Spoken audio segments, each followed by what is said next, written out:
Adam, we had a listener send in a comment that they wanted to ask you. It's a question comment about the exorcism work that you do on a regular basis. And Adam, you talk about the parlor tricks of the demons, and they wanted you to specifically go into maybe some of the strangest things or the worst things you've seen during the exorcism work that you do on a weekly basis.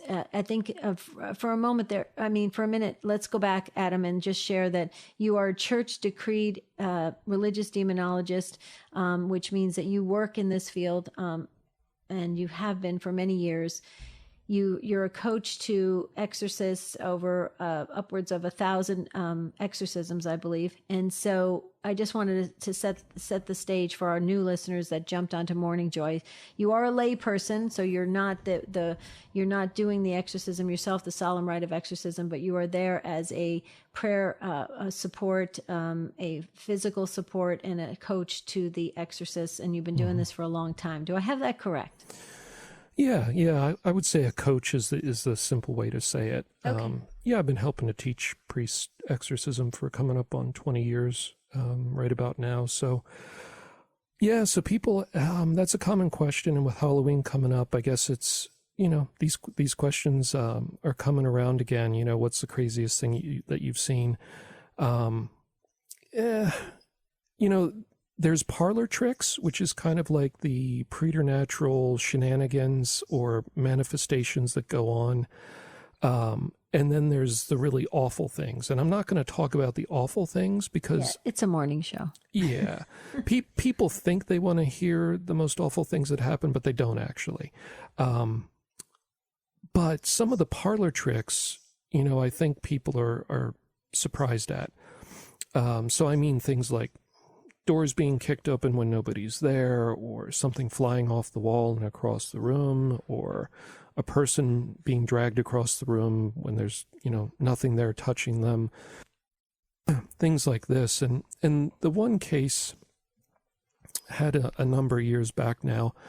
It was, I think, the third time that I had encountered the actual Satan in a case. And are you talking about the Satan, Lucifer? Yeah. Okay. Yeah. How do you know it was Lucifer? There's a few things. So first off, he doesn't show any reaction to the sacramentals like holy water, relics, other things. Didn't really show any reaction to the exorcism ritual. Was very focused on me and physically attacking me, and was kind of ignoring that. And then his strength was remarkable, even compared to other possession cases, the physical strength. The pronoun changed from our kingdom, which is always the way they refer to it being our kingdom, their kingdom, to the singular, my kingdom. And I've never in all these years ever heard a demon presume to take ownership of that kingdom, because they fear Satan so much. I believe the reason is they fear him so much. So there was a number of clues. Not only did he answer to that name and said that's who he was, which lots of them say they're Satan just to scare you, but there was all these other clues. And again, this had been coming from a number of encounters with him over the years, and he wanted a personal kind of testing or, throwdown, so to speak, because I had met him in other cases, and he doesn't like me very much, which is good. That's getting a gold star from the teacher.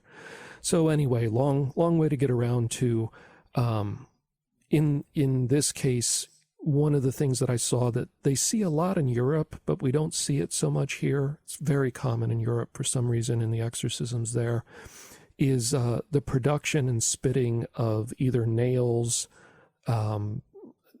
People have seen it with razor blades, even things as large as small hinges, pieces of metal being kind of materializing in the mouth, just suddenly being there and then being spat at people. So in this case, he was spitting nails, small nails, at the priest and at the icon of St. Michael throughout the exorcisms and the sessions. And these sessions with him would go on for 3 or 4 hours, sometimes more. So it was quite grueling and extended. And periodically through it, the person's body that he was possessing would spit these nails. And you would say, oh, they came in with a few of those tucked in their cheek or something, some excuse like that. But the problem was they spoke normally. There was no indication of that. And by the end of the day, there was so many nails on the floor that I had to spend 10 minutes on my knees going around picking up nails to gather them all up. And, I would have a small handful of nails once I gathered everything up by the end of the day. So, yeah, there wasn't a way to explain it away. And they weren't excusing themselves to go in the other room and tuck nails in their cheek or something like that.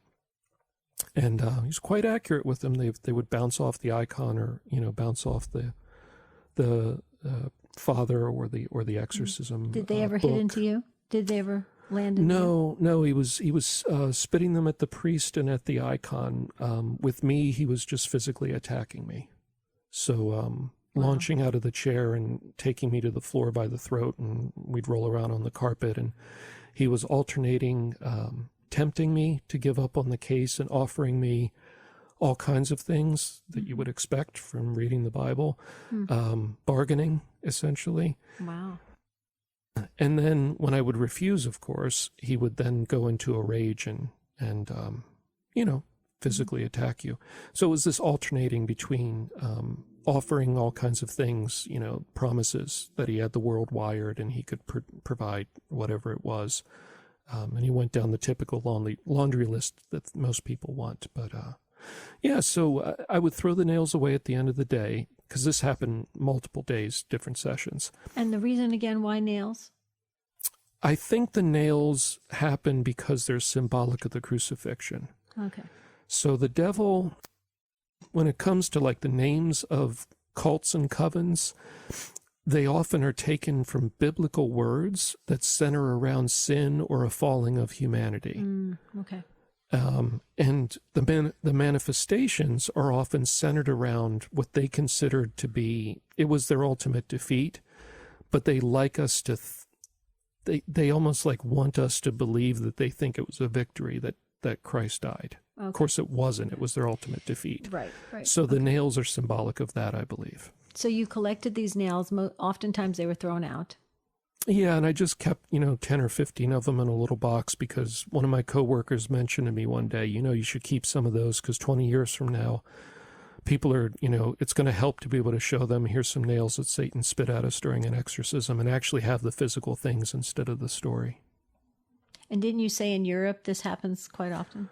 Very common there. So I'm a member of the International Association of Exorcists, so I've had the privilege of going over to the international meetings there in Rome. And the old guys in Rome, they have 40 years under their belt. Here in the States, we might at the max have 20. They're very experienced there. And they have whole large wooden boxes filled with all the hunks of metal that have come out of people's mouths during exorcisms that they've collected over the years. And that includes large nails, again, razor blades, small hinges, smaller nails. But nails seem to be the primary thing, but yeah, different types of metal. It's all very strange, and I'm sure this sounds very strange to a lot of people listening to it. Especially on a Friday. On a Friday. But it's Halloween time, and this really happens. It's a parlor trick. It's nothing more than that. It's just designed to be a distraction and to maybe freak the people out that are there so that they don't focus on the prayers. That's all that is. Well, here's what gets me. Okay, when you have these objects coming at you that can potentially hurt you, have they ever landed into anybody? No, they weren't flying fast enough to like pierce your skin. Like imagine having a nail, in your mouth and spitting it as hard as you could at somebody. It's the same thing. And just to make sure we, have everything covered in this area. So have you researched it and made sure that they didn't like stuff their mouths with little mini nails to do that? You have? Yeah. And so, again, number one, the amount of nails would have made it difficult for them to talk if they were holding that many in their mouth that I would collect by the end of the day. Number two, after I saw this for one day, before the session started, I asked them to open their mouth and lift their tongue up and looked in their mouth. Okay. So you checked before made sure there was nothing, and they still spit nails all afternoon. Well, it's very interesting. I mean, we always like to address what our listeners want to ask, especially of you, Adam, because you're in this work that is very unique. You ask the questions, we will definitely try our best to answer them. And so one of the things that came in is that they wanted to know about Adam's strangest experience in exorcisms. But Adam, let's a couple follow-up questions. So the possessed individual, when they are doing these, or when they are, their body's being taken over by the demon, right? So when these parlor tricks, as you call them, are demonstrated, how is the possessed individual not getting hurt? I mean, you got razor blades, you got nails, pieces of metal going through their body. How are they getting all cut up? Well, that's an interesting question, and I guess a reasonable one. So I did have one person who experienced this, who was conscious while it was happening, where the demon hadn't completely taken them over, yet they were spitting nails and other bits of metal out of their mouth. And it actually happened in front of a priest, which is part of what led the priest to referring the case to me, because it was originally deliverance prayer. And as the priest was praying the deliverance prayer, the person coughed and a bunch of nails landed on the table between them. Oh, my goodness. And then as he kept praying, they kept, kind of coughing up nails. And Father wisely said, "This is pretty strange. I'm going to call Adam." And so we took the case over. Now, no, they're never hurt by it. And the person described the sensation of it because they were in the human state when this was happening, when the priest was praying for them.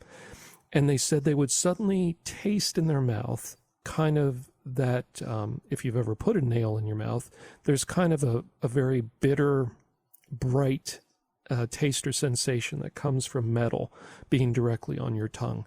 And they said they would suddenly taste metal in their mouth, and then a moment later, they would realize there's something obstructing their mouth and they'd want to get it out. Or they would taste metal in their mouth and suddenly have an urge to cough and a few nails would fly out. So that never was swallowed them? No. Okay. No. And again, as we talked about before the break, this was happening later during exorcisms quite a bit, and I would check the person's mouth before we started, and still by the end of the day there was a handful of nails all over the floor that I would pick up and throw out. Right. So go into this idea, Adam. Where did the nails come from? Yeah, so here's the thing about the devil. 2 levels. Number 1, massive loser. Like, talk about placing your bets in the wrong direction. So, brightest of all angels and all that nonsense. Yeah, before he fell, but he wasn't super bright because he chose a bad road. So anyway, super big loser. And they know they're losers, by the way. It's not like he's going to get angry and he's going to come after me for saying that. They know that they're losers. They know they chose the wrong path. They know that. And they can't change because of the nature of angels. Yeah, because of the nature of their mind, they will not and don't want to change their mind. Right. He also is not a god. He is a creature. And being a mere creature that God created, he himself cannot create. He cannot create something out of whole cloth, meaning he can't materialize a nail out of nothing and make it appear in the air and fall to the table in front of you. All he can do is move things from some other location to this location, but he cannot create anything. Is that because he still retains some of the abilities from holy angels, and so as a fallen angel, he has a diminished capacity, but he still maintains some of the ability? Yeah, so very good Thomistic theology there, Deb. And that's exactly right. So if you go back to your Thomas Aquinas, every angel is a unique creature, the good ones before they fell. Every angel is a unique creature endowed with a faculty or an ability to do whatever it is God created them to do. So let's say this angel over here is supposed to help regulate gravity in the universe, in God's creation, and that they're part of the order of creation, and that's their function. And so they're experts at whether things fall and how fast they fall and how gravity works. And they have a faculty of being able to influence gravity because that's what they were made to cooperate with God over. Others, it's to inspire piety or to protect people from sexual sin. There's many angels associated with purely spiritual and behavior-related things, but there's some associated with the physical universe. So going back to Thomas, the ones that fell, they retain the faculty to do that, but now it's diminished and they use it to cause harm instead of good. Mm-hmm. So the angel that, go back to the protecting chastity, say an angel that was created to inspire chastity and protect against sexual sin, if that was one of the ones that fell, it would now become a demon of lust that inspires lust and sexual sin. It has the same faculty or the thing that it can influence in the universe, but it now uses it for the opposite, and it's diminished because they're disconnected from God. So the devil has his angels with various faculties that he can recruit and have them do whatever parlor trick, their diminished version of the holy thing that they were meant to do. And that's all it is. Mm-hmm. So when they steal these nails from other places and just move them, because that's the ability they have, and then so what, somebody is left with a bunch of nails missing in their house or in their place of residence. I mean, what do? Just pull them out of the walls? Don't know. Who knows where they come from? Wow. Somehow in God's mind, in his permissive will, somehow that's allowed. It presumably came from, I would hope, someplace where it's not going to cause any harm, mm-hmm. that they're removed. It could have come out of a package at the hardware store and they've never been opened. It could have come out of a trash bag where somebody threw a bunch of nails out during a remodeling. There's many different ways, I suppose you could go procure some nails. Right. Well, can you determine by what you have gathered? Are they all the same size, the same color, or they're all different? They're not all different, but yeah, a lot of them are the common nails you would hang a picture with, but mm-hmm. then there's others that are a little bit bigger and shaped differently. Wow. There's others that are just shards of metal that are smaller, that aren't proper nails. They're just shards of metal. Right. So they're real vary. Scavengers, huh? And the photos I've seen from the old guys in Rome, those nails go all the way up to the big ones you would see, like connecting a joist in a floor, to the wall. So quite large. Wow. Adam, you have a very interesting line of work and ministry work, and thank you so much for what you do. I think you giving us a glimpse into what you do helps the rest of us to understand how to navigate our spiritual lives. Thank you for listening to The Next Right Thing with angel specialist Debbie Georgianni and religious demonologist Adam Bly. Debbie and Adam are daily contributors to the live radio program Morning Joy, hosted by Keith Downey every weekday on the Guadalupe Radio Network. For more authentic Catholic content, go to grnonline.com/joy.